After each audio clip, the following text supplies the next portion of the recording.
जेॾो तुंहिंजो नाम बाझ बि ओॾाई मङा, जेॾो तुंहिंजो नाम बाझ बि ओॾाई मङा, रे थंभे रे थूणीअ तूं छपर तूं छां, कुॼाड़ो कहां तोखे मालूम सबकी।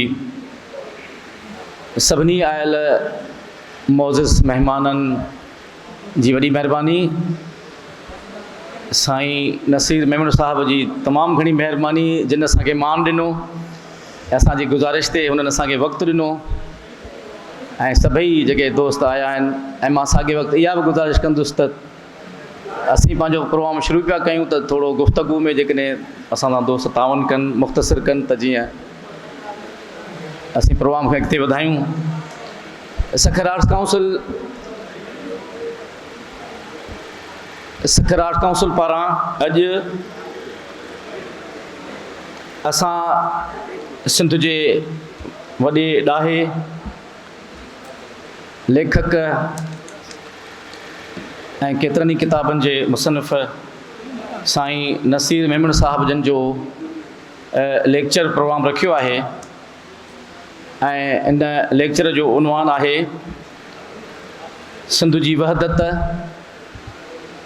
वसीला ऐं तरक़ीअ जा दग। चवंदा आहिनि त क़ौमूं पंहिंजनि आलमनि अदीबनि ॾाहनि सां सुञातियूं वेंदियूं आहिनि। नसीर मेमण साहब बि सिंध जो हिकु अहिड़ो नालो आहे, वॾो ॾाहो आहे ऐं हुन सिंध जे मुख़्तलिफ़ मामलनि ते, मसइलनि ते तमामु घणो कमु कयो आहे। ख़ासि तौर ते पाणीअ वारे मामलनि ते हुन जा किताब शाया थियल आहिनि। सिंध जे मदनी वसीलनि ते हुन जा किताब शाया थियल आहे। ज़ुल्फ़कार आबाद जे नाले सां हुनजो हिकिड़ो किताब शाया थियल आहे ऐं सिंध जी जदीद तारीख़ जे हवाले सां हुननि तमामु वॾो कमु कयो आहे, जेको किताबी शिकिल में आयल आहे। बांग्लादेश जे हवाले सां बांग्लादेश ते तमामु शानदार किताब आहे ऐं ताज़ो the disappearing delta, Indus delta जे हवाले सां हुनजो ताज़ो अंग्रेज़ी में किताब शायो थियो आहे, जंहिंजी बि असीं महूरत हिन प्रोग्राम में कराईंदासूं। नसीर मेमण साहब हिकु तज्ज़िया निगार जी हैसियत में मुख़्तलिफ़ TV चैनल्स ते असांखे सिंध जे ॿरंदड़ मसइलनि ते गुफ़्तगू कंदे नज़र ईंदो आहे। साॻे वक़्तु संदसि लिखड़ियूं अंग्रेज़ी, सिंधी, उर्दू अख़बारुनि में शाया थी रहियूं आहिनि, जेके असांजे नज़र मां गुज़रनि थियूं। बहरहाल वक़्तु घटि वठंदुसि, असां सभई नसीर मेमण साहब खे ॿुधणु चाहियूं था। ॿ लफ़्ज़ चवण लाइ मां गुज़ारिश कयां थो मोहतरम मुमताज़ बुखारी साहब जन खे त अचनि ऐं महिमाननि जी आजियां कनि। वॾी महिरबानी अख़्तर साहब। असां जीअं त साईं नसीर मेमण साहब खे ॿुधण लाइ गॾु थिया आहियूं, सो हिन वक़्तु जेका सूरत हाल आहे उन में ख़ासि तौर ते मुल्क में सूबनि ठाहिण जे हवाले सां ॻाल्हि थिए पई ऐं ख़ुसूसी तौरु सिंध में बि साॻे अमल जी ॻाल्हि पई थी। सो असां जेके सिंध जा बाशऊर साञावंद अदीब शाइर आहियूं, पहिरें ॾींहं खां वठी, बल्कि ईअं चइजे त अज़लऊं इन मामले खां खे मञण लाइ तयार ई न आहियूं त सिंध जे हवाले सां को उनजे विरहाङे जो को तसवुर ई पैदा थिए। के धुरियूं आहिनि जेके चाहिनि थियूं त सिंध जे विरहाङे ते वार कजे, पर सिंध पंहिंजे समूरे तारीख़ी प्रोसेस में, तारीख़ी वहुकिरे में असीं ॾिसूं था त सिंध पंहिंजो पाण खे कॾहिं उन सां वार थिया आहिनि, कॾहिं कंहिं सां ॻंढण जी कोशिशि थी आहे। सॼी तारीख़ भरी पई आहे, यूनानियुनि खां वेंदे अंग्रेज़नि ताईं। सिंध खे कॾहिं बम्बई सां सलाड़ियऊं, कॾहिं दिल्ली तख़्त सां सलाड़ियऊं, कॾहिं लाहौर जे तख़्त सां, कॾहिं ईरान जे तख़्त सां, कॾहिं काबुल जे तख़्त सां, कॾहिं तुर्की जे तख़्त सां, कॾहिं यूनान जे तख़्त सां, पर सिंध पंहिंजो पांध आजो कराइण में कामयाबु रही आहे सदाईं। सो हाणे हिकु भेरो ॿीहर उहा साॻी कोशिशि थिए पई त सिंध खे विराहे ऐं बहानो ठाहियो पियो वञे इंतिज़ामी ऐं आदमशुमारी जो। सो इहे हिकिड़ा टेक्निकल मामला आहिनि जंहिं ते असांखे आगाही ॾींदा ऐं असांखे इन हवाले सां असांजी जेके ख़्यालनि में नई मालूमात भरींदा। साईं नसीर मेमण साहब चयो तूं जेको शोबो आहे, ख़ासि तौर ते जेके तरक़ी वारो शोबो आहे, त शहरनि जी तरक़ी, माण्हुनि जी तरक़ी, समाज जी तरक़ी, उन ते तमामु घणी महारत रखंदड़ आहिनि।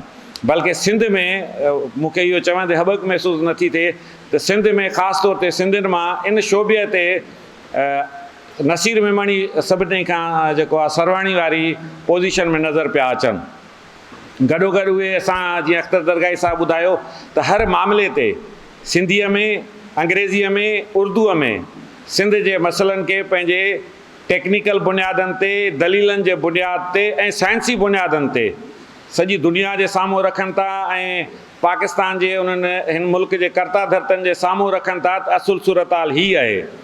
ऐं ज़ाहिर आहे अहिड़नि माण्हुनि जे अहिड़े जवाब जे करे शयूं कुझु न कुझु बीहिजी थियूं वञनि ऐं अॻियनि खे सम्झ में अचनि थियूं। हीउ को तकरार जो या तज़ाद जो मामिलो न आहे, हीउ हिक ॿिए खे सम्झण ऐं सम्झाइण जो मामिलो आहे।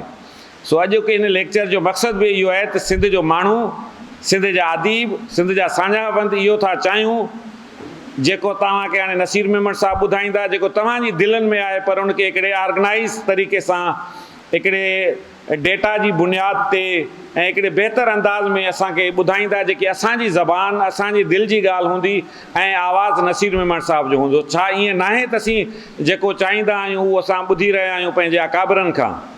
सो इन मौक़े ते हिकिड़ी ॿी नंढड़ी गुज़ारिश कंदो हलां त जीअं कराची हैदराबाद में रेज़ोल्यूशन थियो आहे त मां चाहींदुसि हिते जेके सिंध जा साझामंद वेठा आहिनि ऐं पढ़ियल लिखियल नौजवान बि वेठा आहिनि त असीं हिते साॻी करारदाद, साॻियो मुतालबो रखूं पिया त सिंध जो माण्हू, सिंध जो साझाबंद, सिंध जो दानिश्वर, सिंध जो पढ़ियल लिखियल नौजवान इन विरहाङे वारी, ख़ासि तौर ते सिंध जे विरहाङे वारी ॻाल्हि खे क़बूल नथो करे। छा तव्हांखे इहा करारदाद मंज़ूरु आहे? सो मां थोराइतो आहियां साईं नसीर मेमण साहिब जो, जन असांजे पंहिंजे मसरूफ़ टाइम में जॾहिं मूंखे ख़बर पई त उहे हिते अची रहिया आहिनि त मूं उन्हनि खे गुज़ारिश कई त असीं हीउ प्रोग्राम ॾिठियूं त उन्हनि इन ते बिल्कुलु दिली तौर ते दावत क़बूल कई। मां तमामु घणो थोराइतो आहियां साईं नसीर मेमण साहिब जो, इस्लामाबाद खां पंहिंजे कम सां आया, जिते जंहिं शोबे सां हू वास्तो रखनि था उन मां वक़्तु कढणु को सवलो न आहे। हाणे बि साईं फील्ड मां सिधो हेॾां पिया अचनि त इहा उन्हनि जी कुशादा दिली आहे, उन्हनि जी सिंध सां मोहबत जो इज़हार आहे, पंहिंजे माण्हुनि सां मोहबत जो इज़हार आहे जो हिते मौजूदु आहिनि। ऐं उन सां गॾु जेके तव्हां सभु हिते मौजूदु आहियो, इंतिहाई मानाइतियूं शख़्सियतूं, मान वारा पढ़ियल लिखियल नौजवान बि मौजूदु आहियो जेके इन ॻाल्हि खे सम्झणु था चाहिनि, उन्हनि जी बि तमामु घणी महिरबानी ऐं उमेदु आहे त असां तमामु घणो सिखंदासूं। ऐं इन तरह जा असां लेक्चर जेके आहिनि, जेकी सीरीज़ शुरू कई आहे, उहे ॿियनि शोबनि जा बि लेक्चर आहिनि, उहे असां जारी रखंदासूं। तव्हां सभिनी जी वॾी महिरबानी। सो हाणे वधीक वक़्तु नथा वठूं, गुज़ारिश कयां थो पंहिंजे माना ते साईं लेक्चरकार नसीर मेमण साहिब जन खे त अचनि ऐं पंहिंजी गुफ़्तगू कनि। साईं नसीर मेमण साहिब।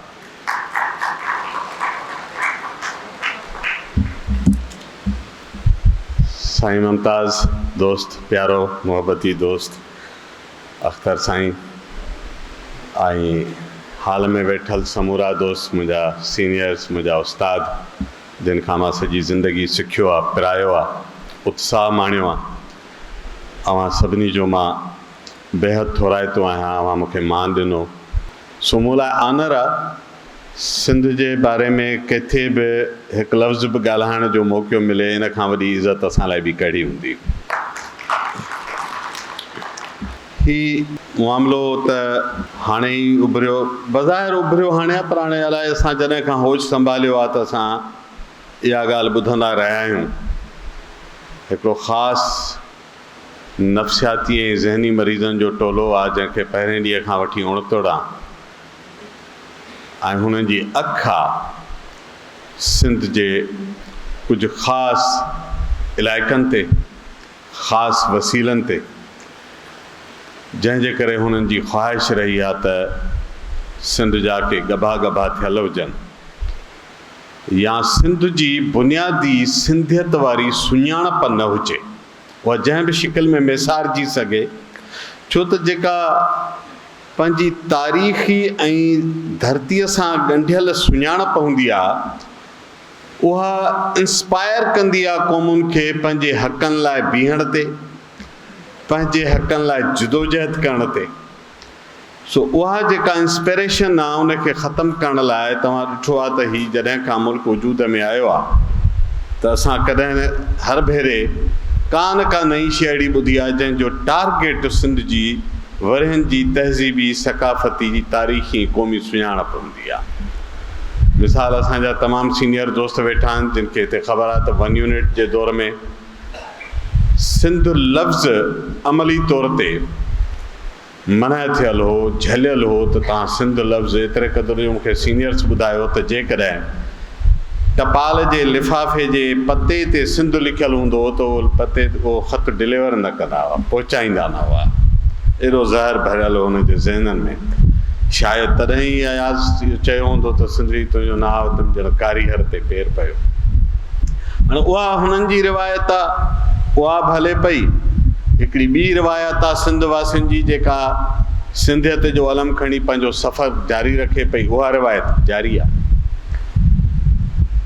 सो ताज़ो जॾहिं ही हूअं त असां ॾिठो आहे हिकिड़ो कराची में ख़ासि ग्रोह आहे, ऐं कराचीअ जा सभु माण्हू बि न, सभु उर्दू ॻाल्हाईंदड़ बि न। असां तव्हां सभिनी जा सभई दोस्त आहिनि उते जेके कुटुंबनि सां रहनि था कराचीअ में, जेके शदीद बेज़ार आहिनि इन नफ़रत ऐं तअसुब जी सियासत खां। बाक़ी हिकिड़ो महदूद टोलो आहे जंहिंजो जापो, जंहिंजी ऑक्सीजन नफ़रत आहे, उन्हनि खे को बहानो मौक़ो खपंदो आहे। ऐं हिन भेरे हुन में इहो हिकिड़ो वाधारो थियो जंहिंजे करे ही मामिलो थोरो रवाजी माज़ीअ जे मामलनि जे भेट में वधीक गरम नज़र आयो।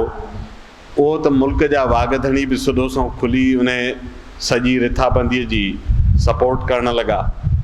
अची प्रेस कॉन्फ्रेंस में चयऊं त घोड़ारे हेॾा सूबा, हेॾी आबादी थी वई, घोड़ारे सूबा कोन्हनि। इहो इंडोर्समेंट जो मैसेज हो।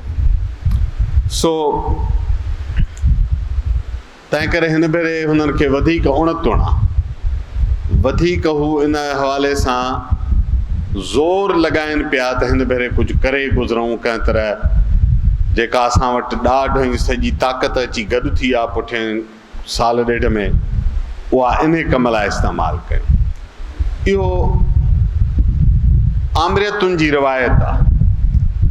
मुशरफ इक़्तिदार संभालियो त सम्झई त मां एॾो कुल इख़्तियार आहियां जो ॿिए ॾींहं ते चई त बसि देरि न कंदुसि, डैम ठाहींदुसि। इन खां अॻु नवाज़ शरीफ़ बम फाड़ियो, हिकिड़ो ताक़त जो नशो हुन जे मथां चढ़ी वियो त हाणे मां हेॾो वॾो बम फाड़ियो आहे, हाणे असां खां वधीक ताक़तवर कहिड़ो आहे, पहिरियों ऐलान कई त कालाबाग डैम ठाहींदुसि।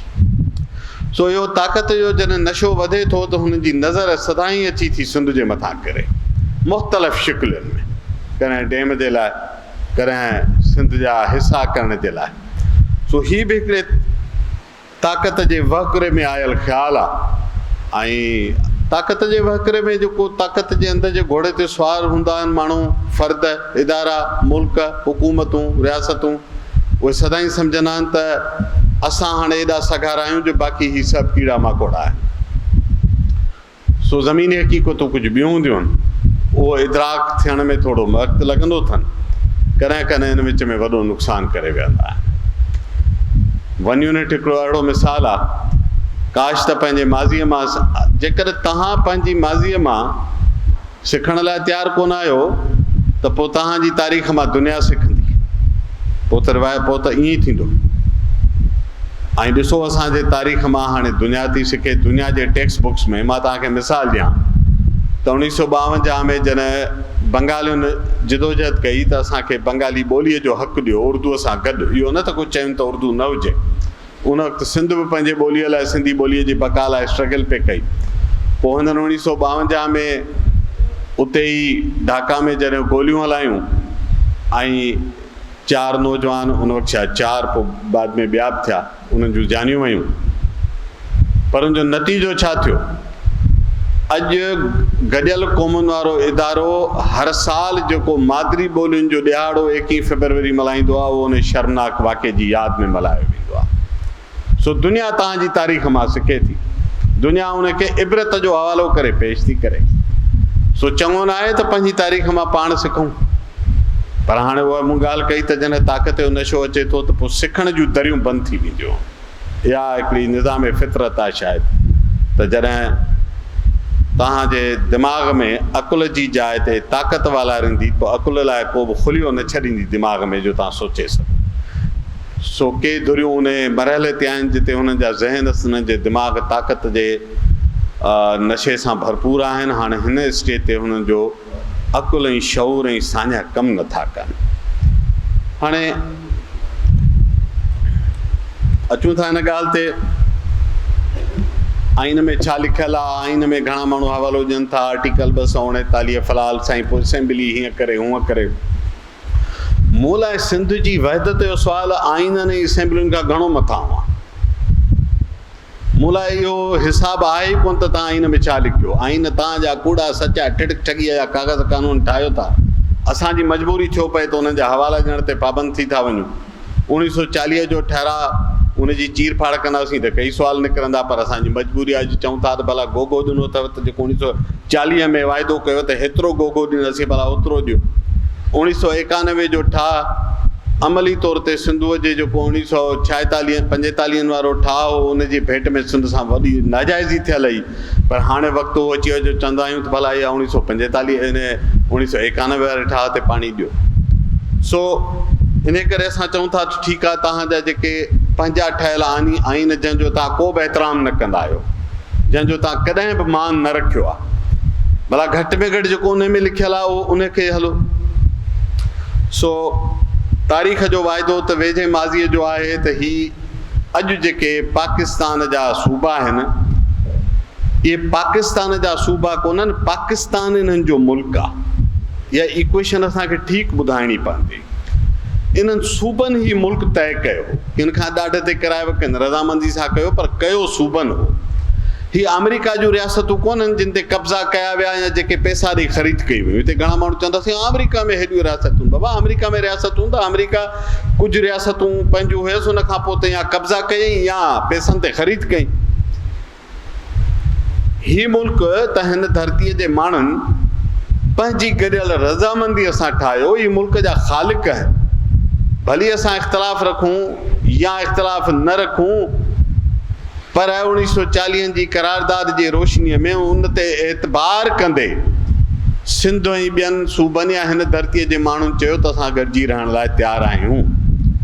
उहो हुयो आज़ाद ख़ुदि मुख़्तियार रियासतुनि जो मुआहिदो 1940 जो, जेको मशरूत थो करे त ही सूबा जेके ठाहींदड़ आहिनि, जेके फेडरेटिंग यूनिट्स रुगो न आहिनि, तव्हां हुननि खे एडमिनिस्ट्रेटिव यूनिट था चओ, असां थोरो चवंदा आहियूं त न एडमिनिस्ट्रेटिव यूनिट न, फेडरेटिंग यूनिट्स चओ। असां चऊं था त ही आर्किटेक्ट्स आहिनि हिन कंट्रीअ जा। सो तव्हां उन्हनि जी मर्ज़ीअ खां सवाइ उन्हनि जे हदुनि में फेर पार करे ऐं टोड़ पड़ जो को बि इख़्लाक़ी ऐं उसूली हक़ रखो ई नथा। इहो हिकिड़ो बुनियादी मामिलो आहे। सो इहो पॉइंट ऑफ डिपार्चर आहे त हिन मुल्क जे हुक्मराननि, सेनेटुनि, असेंबलियुनि या बेइंतहा ताक़त रखंदड़नि मां कंहिंखे उसूली ऐं इख़्लाक़ी इख़्तियार ई कोन्हे त उहो सिंध, पंजाब, बलोचिस्तान, ख़ैबर पख्तूनख्वा जूं धरतियूं विराइण जा फ़ैसिला इस्लामाबाद में वेही कनि। इहो इख़्तियार ई कोन्हे को।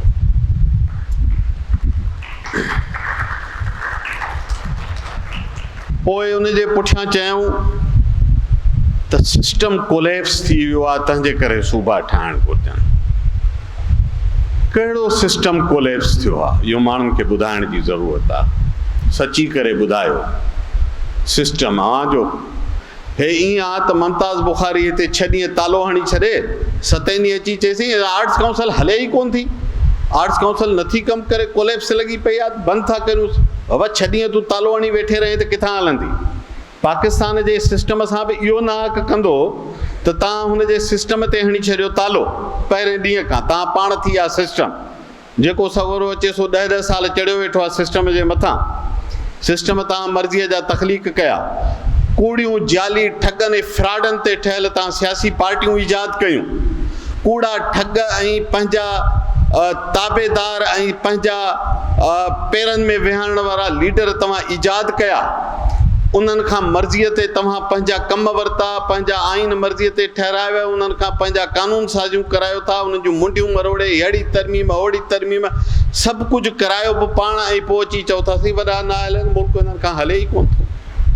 तव्हां कॾहिं अहलियत ऐं मेरिट जे आधार ते हिन मुल्क में सियासत थियणु ॾिनी? सियासत किथां साफ़ थींदी? सियासी क़यादतूं किथां पैदा थींदियूं? तव्हां स्टूडेंट्स यूनियन ठाहिणु नथा ॾियो, तव्हां लेबर यूनियन्स ठाहिणु नथा ॾियो, तव्हां मकानी इदारा हलण ऐं ठहिणु नथा ॾियो। त पोइ नई लीडरशिप छा मैन्युफैक्चर थींदी, कंहिं मशीन मां घुमाईंदासूं त कंहिं ATM मां वञी कार्ड ते कढूं, कंहिं AI जे थ्रू डाउनलोड कयूं, किथां ठहंदी नई लीडरशिप जेका चओ था सिस्टम हलाए।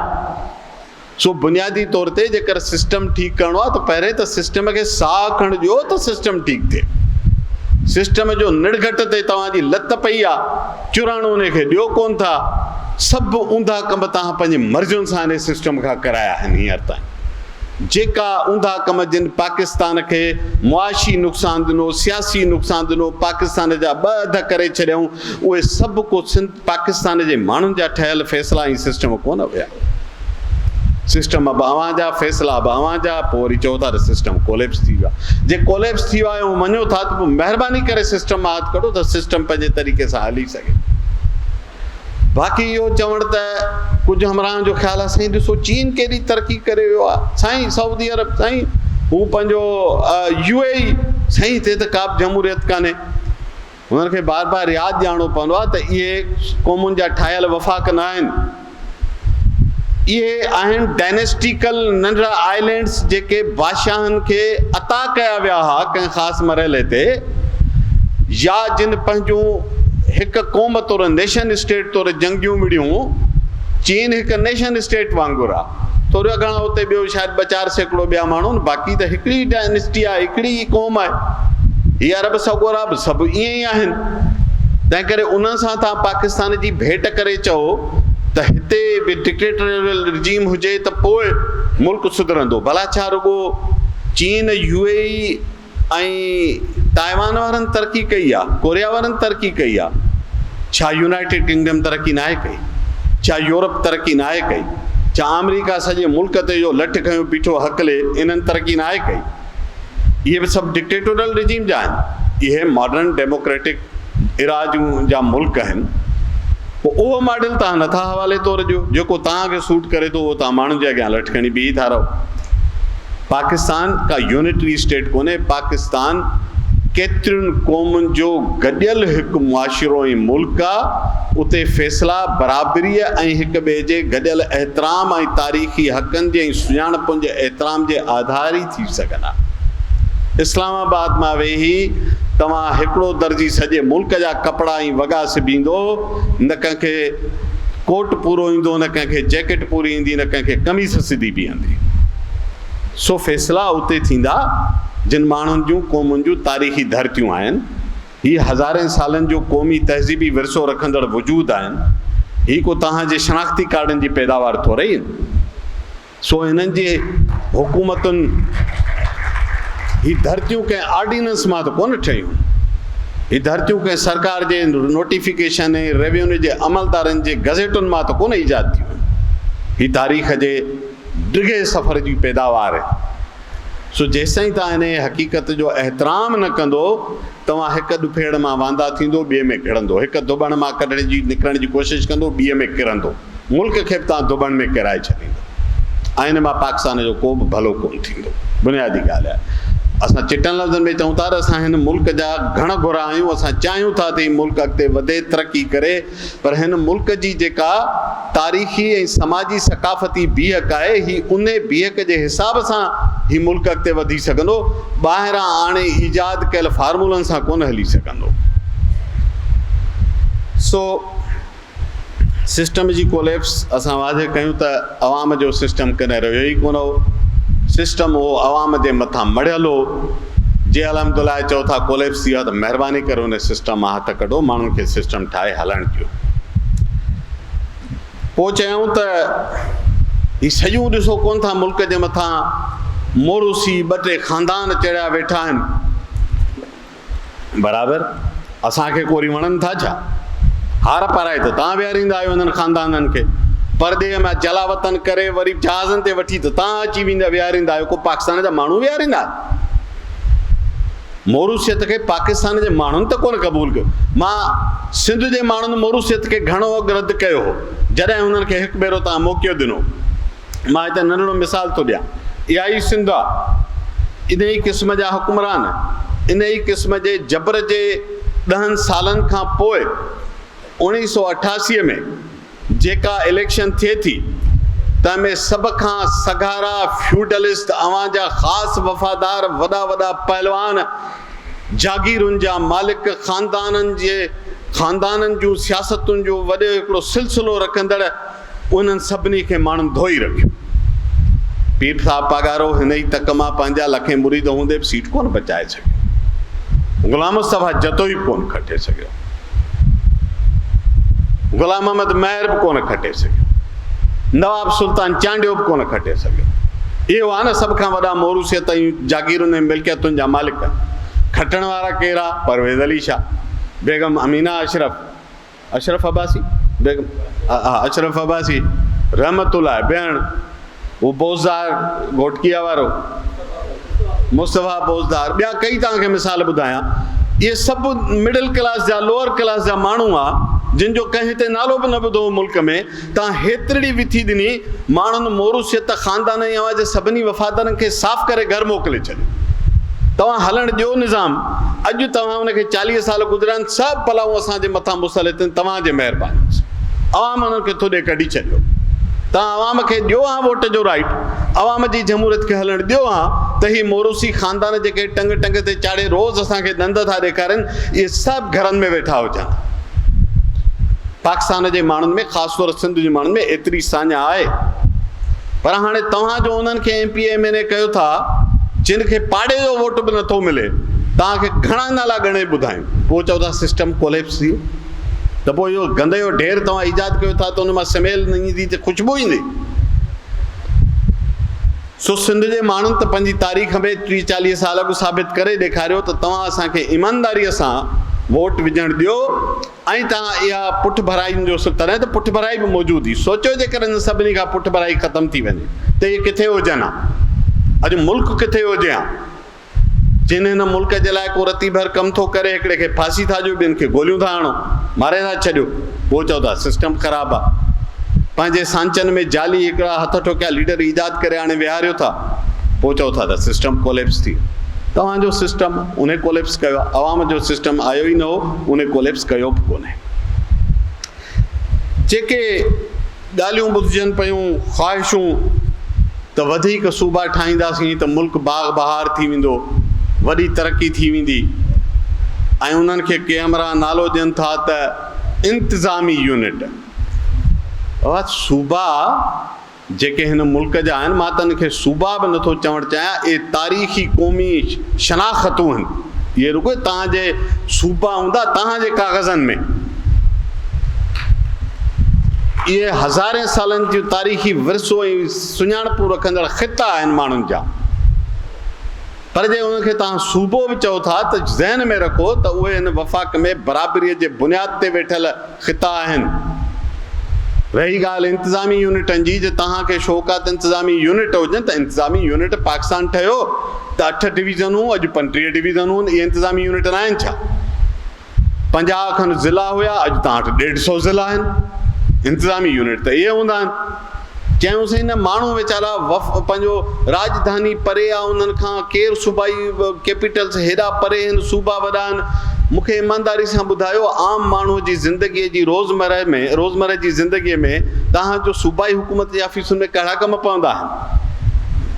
सवाइ को वॾो लाचार न हुजे, मूंखे आम माण्हू जी ज़िंदगी, मां हीर वॾी पहलवान खान तुराबदी ऐं पजेरोन में घुमंदड़ जी ॻाल्हि नथो कयां, जो उन्हनि जा ॿिया कई कम हूंदा आहिनि सूबाई दारुल हुकूमत में। आम माण्हूअ जो छा हूंदो आहे? आम माण्हूअ जी ज़िंदगीअ में सरकार जो इंटरफेस छा आहे? स्कूल उहो लोकल हूंदो आहे, सिहत मर्कज़ उहो BHU सतह ताईं तव्हांजो हेठि पियो आहे, पोस्ट ऑफिस उहा उते मौजूदु आहे, थाणो जंहिंखे तव्हां कॾहिं बि अवाम जे भले जो इदारो थियणु न ॾिनो उहो बि उते हूंदो आहे। अदालत उहा बि ज़िले सतह ते, हेठी सतह ते अदालतूं मौजूदु आहिनि। हाणे इंसाफ़ नथियूं ॾियनि उहो ॿी ॻाल्हि आहे, पर जेकर तव्हां चओ था त अवाम जी पहुच जा ख़िदमतुनि जा इदारा, त अवाम जी ख़िदमतुनि जा इदारा, वोट हिते रजिस्टर थिए, सुञाणप कार्ड ज़िले जे अंदरि ठही वञे, ड्राइविंग लाइसेंस हिते ठही वञे, बिजली वारो हिते वेठो आहे, गैस वारनि जी ऑफिस हिते आहे छा जो हितां जो माण्हू पंधु करे पटको ॿधी वेंदो कराची या राजणपुर जो माण्हू लाहौर वञे छो वेंदो? उहो तव्हां हुनखे ख़िदमतूं ॾियो जेकर हक़ इंसाफ़ सां, त हू त कॾहिं लाहौर ऐं कराची हुनखे वञण जी का ज़रूरत ई न हुजणु घुरिजे। तंहिं करे इहो चवणु त सूबा वॾा आहिनि, माण्हुनि जी पहुचन आहे, माण्हुनि खे पहुचन हिते खपे। तव्हां रियासत खे माण्हुनि वटि अचिणो हूंदो आहे। माण्हुनि जो कमु न आहे त रियासतनि जे वॾनि साहिबनि जे दरनि ते धिका खाए। सो जे तव्हां वाकई तव्हां सचपच में चाहियो था त पाकिस्तान जे माण्हुनि जूं ज़िंदगियूं बहितर थियनि, उन्हनि खे दर ते ख़िदमतूं मिलनि, त हीअ सभु ख़िदमतूं मौजूदु आहिनि। तव्हां रुगो पहुचण त ॾियो। तव्हां ही डमी जाली ठग लीडर ठाहिण ते ईजाद करणु त बंदि कयो, जेके सॼो ॾींहुं या कराचीअ जे पंहिंजे ड्राइंग रूमनि में वेठा आहिनि या हिते अचनि था ओताकुनि में टंग टंग ते चाढ़े वेठा आहिनि, वरी 5 साल माण्हुनि खे मुआवज़ो ई नथा ॾिसण ॾियनि। हिन जे चवण ते तव्हां थाणनि मां माण्हू खणायो था, हिन जे चवण ते तव्हां ईंदे अदालतुनि में इंसाफ़ जा दरवाज़ा हिननि माण्हुनि जे हवाले करे छॾिया आहिनि। इंतिज़ामिया में हिननि जा पुट भाइटिया विहारे छॾिया आहिनि। सॼे सोसाइटीअ खे तव्हां हिननि जे तव्हां यरगमाल करे छॾियो आहे। पोइ आम माण्हू खे तव्हां मुहताज हुन जी ज़िंदगी मफ़लूज करे छॾी आहे। उहा तव्हां आजपो ॾियणु चाहियो था त हिते ॾियो, उहो हिते ॾेई सघिजे थो। इंतिज़ामी जंहिंखे यूनिट चओ था, ज़िला वॾा आहिनि, ज़िला नंढा करियो। तव्हांखे कंहिं झलियो आहे? हेॾा वॾा ज़िला आहिनि, बराबरि नंढा ज़िला कयो। तव्हां वटि तहलका आहिनि, तहलकनि में सर्विसिस जो आहिनि, छो नथा ॾियो?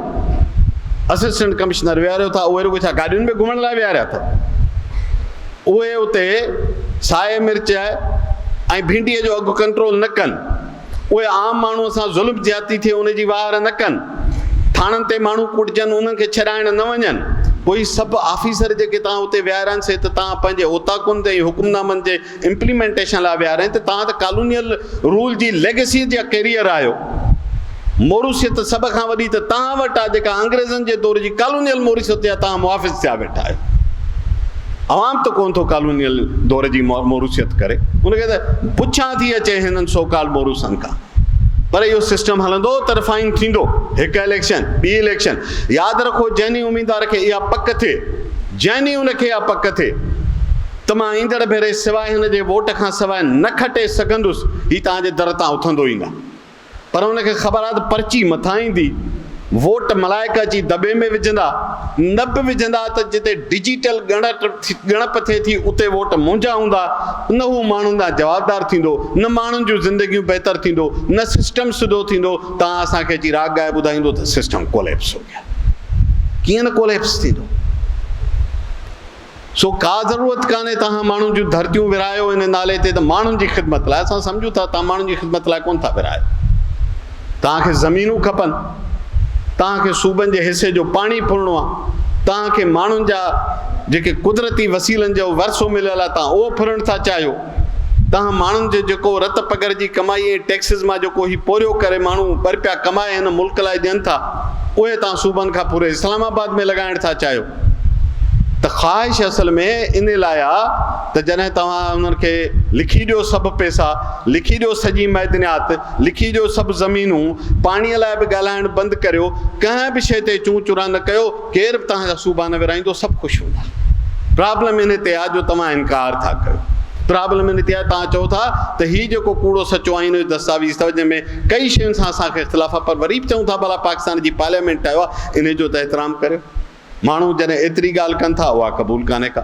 उन में एतिरियूं तव्हां तरमीमूं जूं चतियूं हणियूं जो उनजो शिकिल मुहांडो हाणे नथो सुञाणिजे। तंहिं हूंदे बि चऊं था त जेकर का उन में कुंड पासे मां माण्हुनि जे चङाईअ लाइ का शिक बची वई आहे त उनखे त साह खण ॾियो। उहो बि न कंदासीं, पोइ सिस्टम कोलेप्स हो गया। सो ही सभु कुझु मैन्युफैक्चर्ड आहे, ही क्रिएटेड कियोस आहे। इन सां पाकिस्तान जो भलो कोन थींदो। ऐं अहिड़े वक़्त ते जॾहिं पाकिस्तान जे केतिरनि इलाइक़नि में असां तकलीफ़ थी थिए, जॾहिं रोज़ असां उतां लाशनि जूं ख़बरूं ॿुधूं था, उहे आम माण्हू जूं हुजनि या कंहिं ग़रीब सिपाहीअ जूं, इहे बि सभु के करोड़पति त कोन हूंदा आहिनि। ॻोठनि मां नौजवान पाकिस्तान जे चइनी सूबनि जा जेके उते उहे मारिजनि था, उन्हनि जूं जानियूं वञनि थियूं, उन्हनि जा ॿार यतीम थियनि था। असांखे उन्हनि सभिनी जी तकलीफ़ आहे। कंहिंजे घर में लाश वञे असां ख़ुशि थींदासीं? सुवाल ई पैदा कोन्हे। असां उहे माण्हू ई न आहियूं, असांजो इहो विरसो ई कोन्हे, असांजो इहो तहज़ीबी सकाफ़ती इन शइ सां असांजो ॻंढापो ई कोन्हे त असां माण्हुनि जे अज़ियत ऐं माण्हुनि जे जनाज़नि ते ख़ुशि था। पोइ जॾहिं एतिरो कुझु थिए पियो, पोइ उते तव्हांखे जायूं जेके थोरियूं घणियूं निस्बतनि थदियूं हुन खे उते माण्हू साह खणण ॼणा आहिनि, जिते का अहिड़ो को वॾो ॾुफेड़ कोन्हे, उते हिन क़िस्म जा फार्मूला आणे कहिड़ी ख़िदमत कंदा हुआ पाकिस्तान जी, मूंखे इहो सम्झाए केरु। पाणीअ जा मामला गुज़िरियल साल अप्रैल में काउंसिल ऑफ कॉमन इंट्रेस्ट थी, हिते धरणो लॻो पियो, सॼी सिंध रस्तनि ते वेठी हुई। उनखां पोइ जेके फ़ैसिला थिया त तव्हां गॾियल मफ़ादनि जी काउंसिल ऐं स्टेक होल्डर्स माना फेडरेटिंग यूनिट्स जी मर्ज़ीअ खां सवाइ पाणीअ जे रिथाउनि कंहिं बि नई रिथा बाबति फ़ैसिला न कंदा।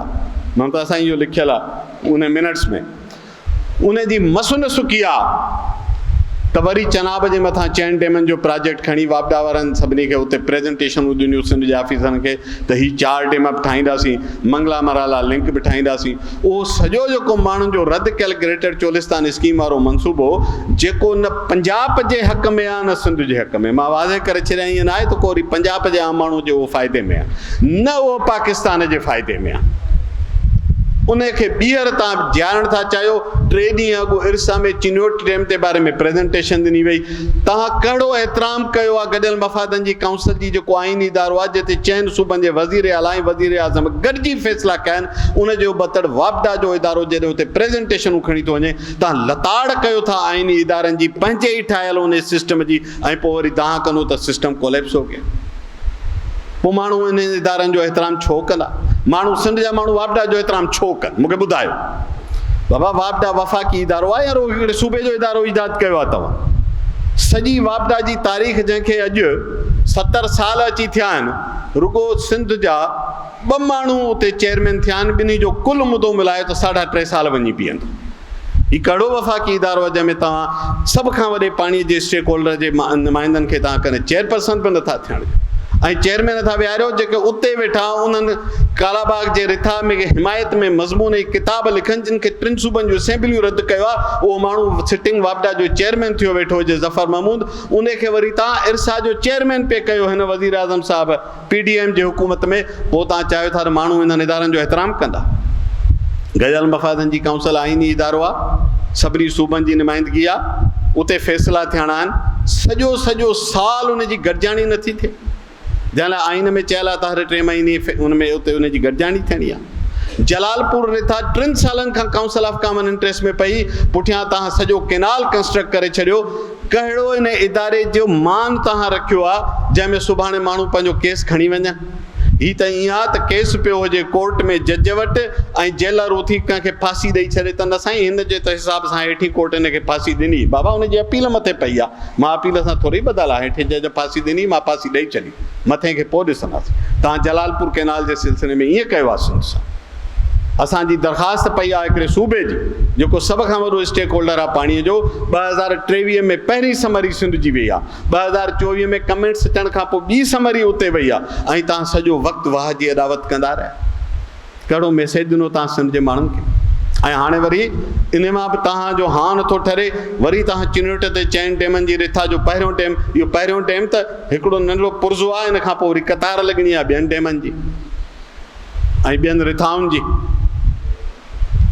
सो हीउ जेको सॼो नाटक तव्हां रचायो आहे, इहो सूबनि जो मामिलो हुजे, उहो पाणीअ जो मामिलो हुजे, उहो मदनी वसीलनि जो मामिलो हुजे, जंहिं ते हिकिड़ी अजीब क़िस्म जी कानून साज़ी कराई पई वञे सूबनि खां, जंहिं हेठि हूंदा त इस्म सूबनि जा, कंट्रोल सॼो फेडरल गवर्नमेंट जो उहो लाॻापियल इदारो करे रहियो हूंदो। तव्हां उन आइनी मुसविदे में खे कई दोस्तनि ॾिठो हूंदो, हाणे पब्लिकली अवेलेबल आहे। सो तव्हां माण्हुनि जा वसीला हड़प करण लाइ, माण्हुनि जूं ज़मीनूं हड़प करण लाइ, माण्हुनि जो पाणी हड़प करण लाइ, माण्हुनि जी माली वसीला हड़प करण जे लाइ, इन करे ही सभु चाहिनि था त नंढा सूबा हुजनि।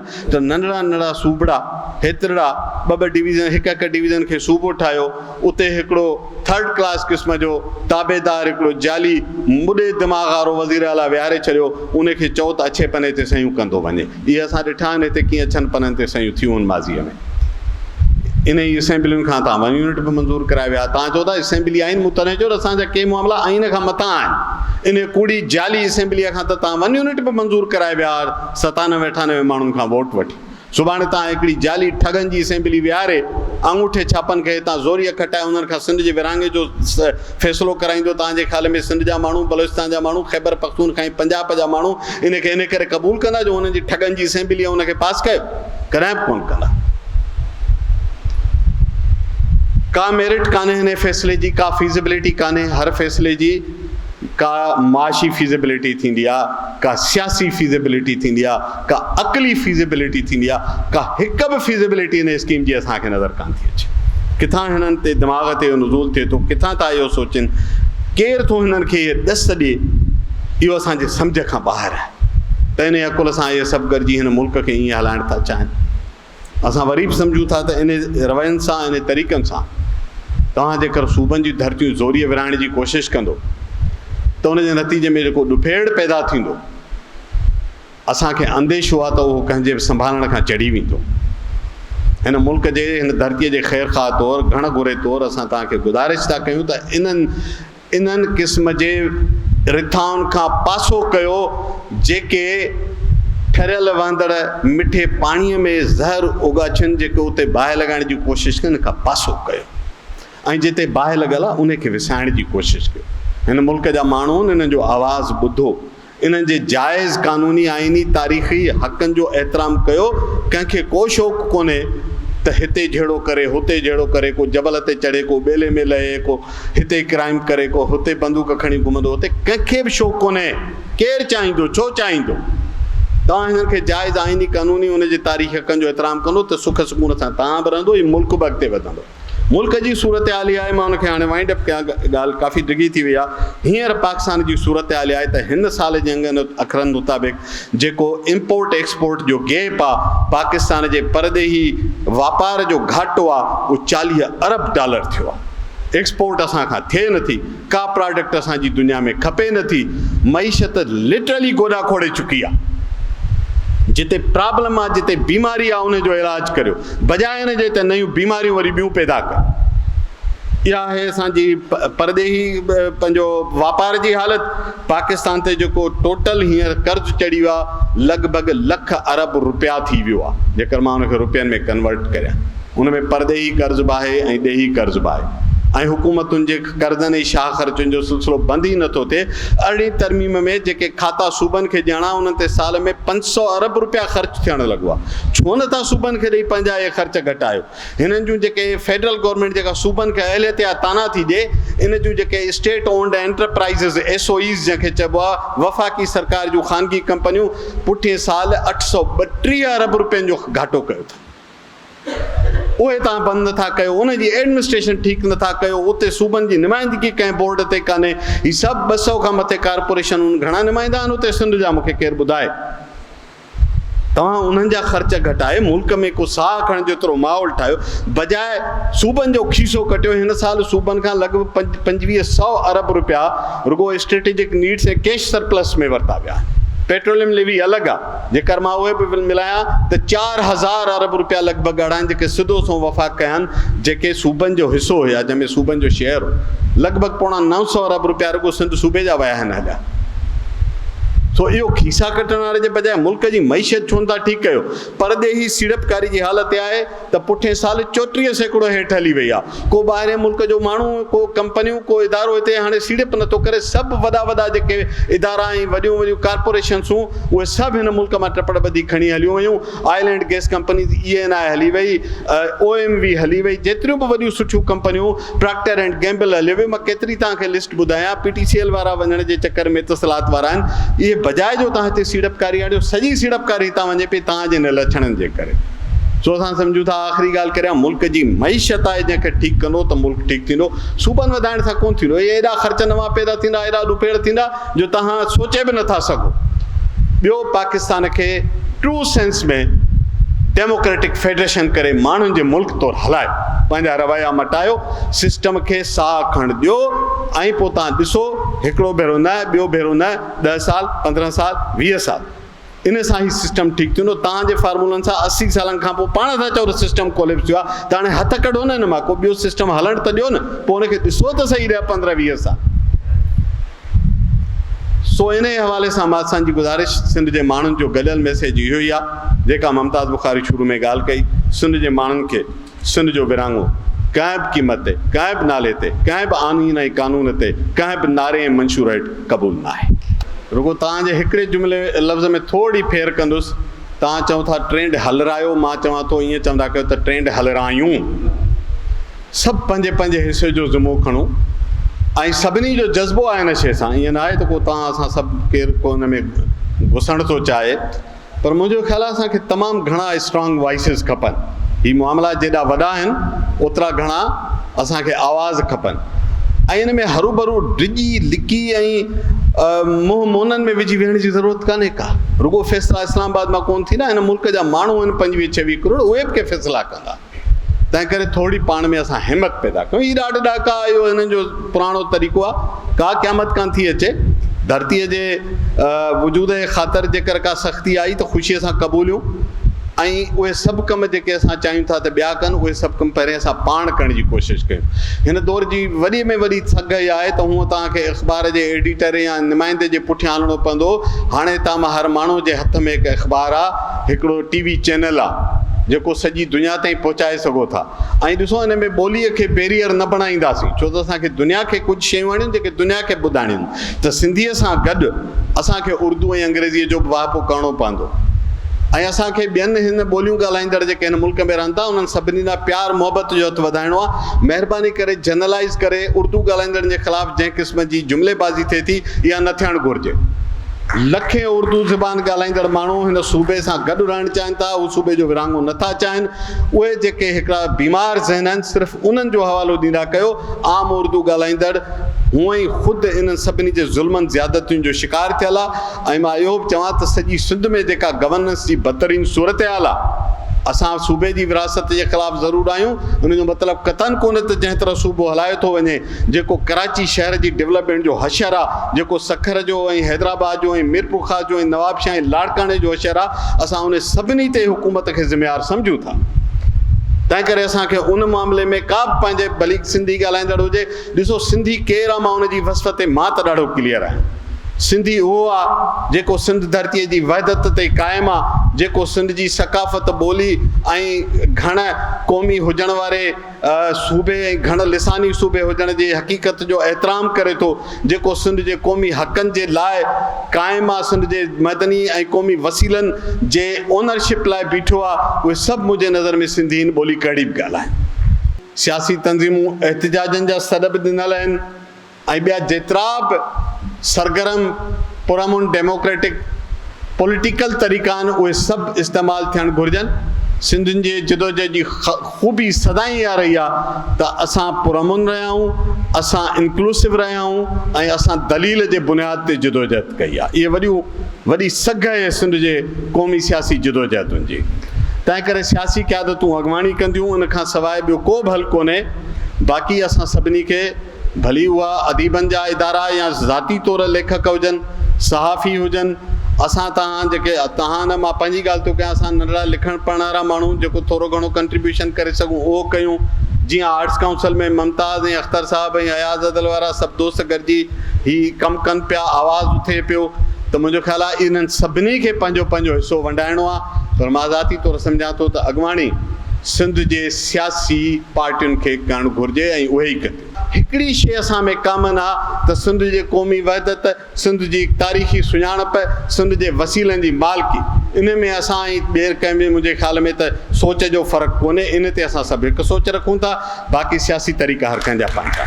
सिंध जा माण्हू, केतिरा ई माण्हू उनखे वोट ॾियनि था, केतिरा नथा ॾियनि, केतिरा उनखे पसंदि नथा कनि, पर हुकूमत उन वटि आहे।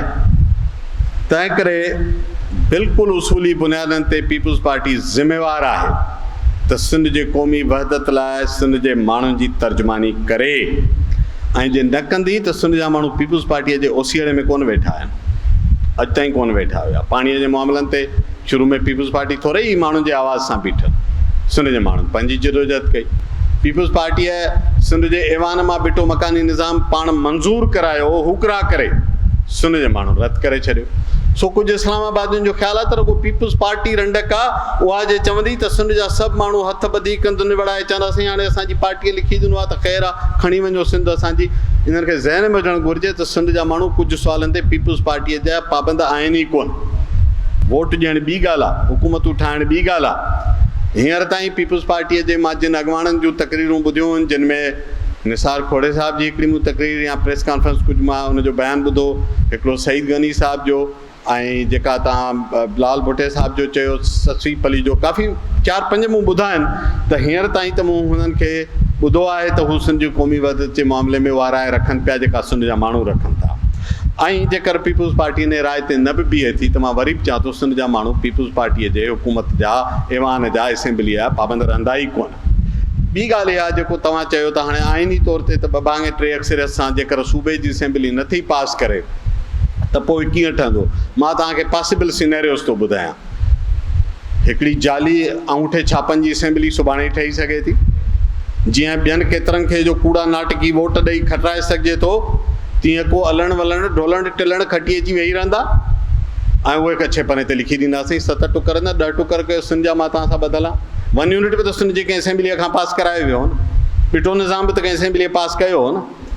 सो मुंहिंजो इहो ख़्यालु आहे, मूं तॾहिं शुरू में ॻाल्हि कई त सिंध जी क़ौमी वहदत जो सुवालु सिंध जी पार्टियुनि असेंबलियुनि खां मथां हुआ ऐं इन ॻाल्हि ते मां बिल्कुलु चिटो आहियां। सुभाणे ही जेकर का हिकिड़ी जुगाड़ी जाली असेंबली, हूअं ई अध खां वधीक असेंबलियूं जुगाड़ी ऐं जाली आहिनि हाणे मुल्क में, जे सफ़ा जुगाड़ी जाली असेंबली हिते बाणे विहारींदा ऐं उनखां लिखराए बि वठनि, ख़ातिरी रखनि त सिंध जा माण्हू कॾहिं बि अहिड़े असेंबलीअ जे आइन ऐं कानून इन जा पाबंदी न रहंदा। सिंध जी वहदत जो सुवालु समूरनि तव्हांजे कानूननि आइननि खां मथां हूंदा। सिंध जा माण्हू सिंध जी वहदत ते चिटा आहिनि। ॿियनि सूबनि वारनि मां जंहिंजी ख़्वाहिश आहे सूबनि खे विराइणु चाहिनि था, उहे सूबा पंहिंजी मर्ज़ी जा मालिक आहिनि।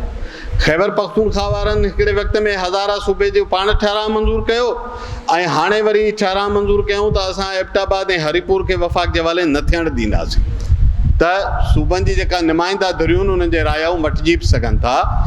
अॼु जेका नवाज़ लीग वेठी आहे उन खां 10-11 साल मां 2011 जी ॻाल्हि आहे, 15 साल खनि थी विया हिन ॻाल्हि खे, 12 जी ॻाल्हि आहे। त इहो ई शहबाज शरीफ़ तॾहिं वज़ीर आला हो, इहो ई राणा सनाउल्लाह कानून जो वज़ीर हो। तॾहिं हिननि पाण ठहराव बहाल कयो त ॾाखिणो पंजाब बहावलपुर इहे 2 नवां सूबा पंजाब में ठाहिया वञनि, संदन असेंबलीअ मंज़ूरु कयो। उन में बि ट्रिक हुई त जेका सराइकी सूबे जी ॻाल्हि हुई उनखे डाइवर्ट करण लाइ उन्हनि बहावलपुर ऐं ॿियो हिकिड़ो नुस्ख़ो विच ते विझी छॾियो। पर बहरहाल उहो विनांगो हुननि पाण चयो, असां कोन चयो। सिंध जे माण्हुनि जी का सिंध जी असेंबलीअ थोरी ठहराव बहाल कयो, या असां तव्हां हा इख़लाक़ी तौरु कंहिंजे केस में को अची चई मूंखे पसंदि बि हुजे त उहा मुंहिंजी राय थी सघे थी, पर मां पंजाब जे माण्हू खे कोन चवंदुसि तव्हां पंहिंजो पंजाब हीअं विरायो या हूअं विरायो न। मां उन्हनि खे हक़ु ॾींदुसि त सिंध जे विरहाङे जे बारे में मूंखे ॾस ॾियनि ऐं टीवीअ ते वेही असांजे सूबे जे ख़िलाफ़ु ॻाल्हाइनि ऐं तकरीरूं कनि। ॾिसो, तव्हां जेको चओ था त जेके इल्मु ॼाण सोच साञा रखंदड़ माण्हू आहिनि उहे सियासत में हिसो छो नथा वठनि। मां सियासत लफ़्ज़ जी वस्फ़ खे सम्झणु थो चाहियां। हीउ सभु कुझु जेको ॻाल्हि हले पई तव्हांजे ख़्याल में सियासत न आहे?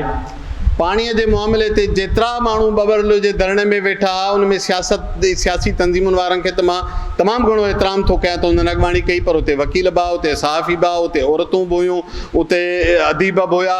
त इहे सभु छा पे कनि? इन्हनि सियासत पे कई। सियासी अमल वसी कमु आहे, इहा नेशन जा बिल्डिंग ब्लॉक्स आहिनि। इहे सभु जेकर को उस्ताद ईमानदारी सां सिंधी ॿार खे पढ़ाए त मुंहिंजे नज़र में उहो बि हिकिड़ो सिहतमंद सियासी अमल आहे। को सहाफ़ी सिंध जे माण्हुनि जे दर्दनि जी सही तर्जुमानी करे त मुंहिंजे नज़र में उहो बि सिहतमंद सियासी अमल आहे। हीअ जेका ॻाल्हि ॿोल ऐं मकालमो हले पियो इहो सभु कुझु सियासी अमल आहे। त मुंहिंजो ख़्यालु आहे त सियासी पार्टियूं अॻवाणीअ जो किरदारु अदा कंदियूं आहिनि ऐं सियासी अमल में ॿिया सभु परत हुननि सां गॾिजी बीठा हूंदा आहिनि। इहा हिकु सोसाइटीअ जी ख़ूबी आहे त मुख़्तलिफ़ सोचुनि, मुख़्तलिफ़ धाराउनि जा माण्हू उन बुनियादी सियासी सुवाल ते इकट्ठा बीठा हुजनि।